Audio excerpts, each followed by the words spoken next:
الوطن يا للوطن حب الوطن من الإيمان ولا تكن من الحرمان انهضوا على الوطن يا للوطن يا للوطن يا للوطن. Goresan kisah di Masjid Agung Semarang. Ayyuhas syabab fillah. Masjid Agung Semarang merupakan masjid tertua di kota Semarang. Masjid ini didirikan pada tahun 1170 Hijriah, bertepatan dengan tahun 1749 Masehi. Masjid ini mempunyai cerita yang panjang, serta erat kaitannya dengan sejarah berdirinya kota Semarang. Masjid yang kini telah menjadi cagar budaya dan harus dilindungi, menjadi kebanggaan tersendiri oleh warga kota Semarang. Karena masjid ini mempunyai bangunan yang khas, serta mencerminkan jati diri masyarakat pesisir yang lugas tetapi bersahaja.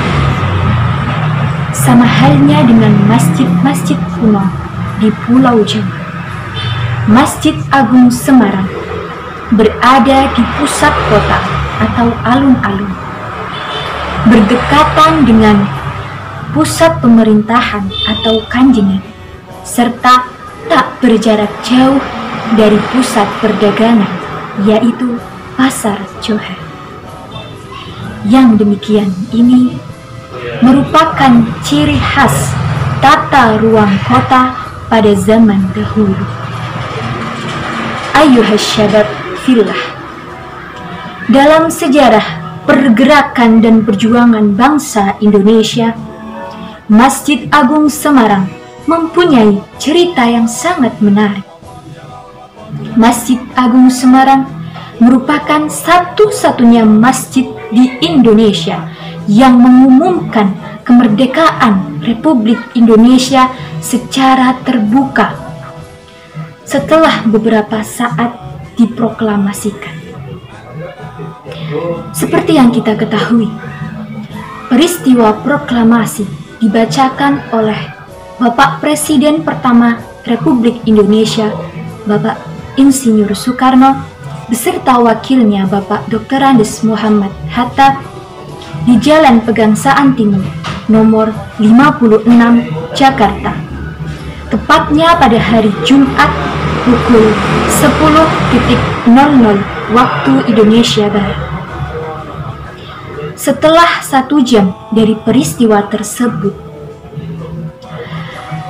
almarhum Dr. Agus, salah satu jamaah aktif di Masjid Agung Semarang,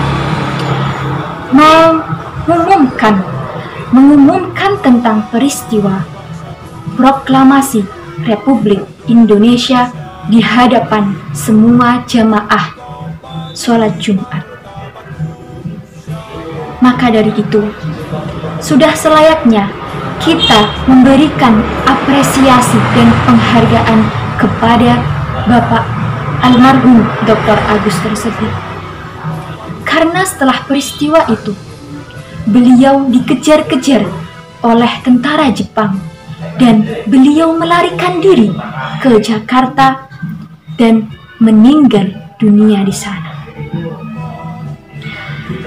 Maka dari itu, sebagai bentuk hormat, sebagai rasa hormat Bapak Insinyur Soekarno kepada beliau almarhum Dr. Agus, pada tahun 1954 Bapak Presiden pertama kita, Bapak Insinyur Soekarno, menyempatkan diri untuk hadir melaksanakan sholat Jumat serta berkhutbah di Masjid Agung Semarang. Ayyuhas syabab fillah. Duka silam yang kelam memberikan kisah dalam kemerdekaan.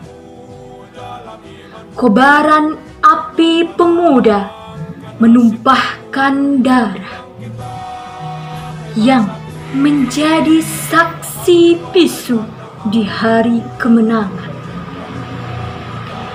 Kini tinggallah kenangan yang kelam. Terbatasnya sosial, bergejolaknya emosi pemuda zaman sekarang. Kini hanyalah semangat juang yang ada pada diri pemuda untuk merubah kemajuan kemerdekaan Republik Indonesia. Jayalah negeriku, damailah bangsaku. NKRI harga mati. Dirgahayu Republik Indonesia yang ke-75. حب الوطن من الإيمان ولا تكن من الحرمان انهضوا على الوطن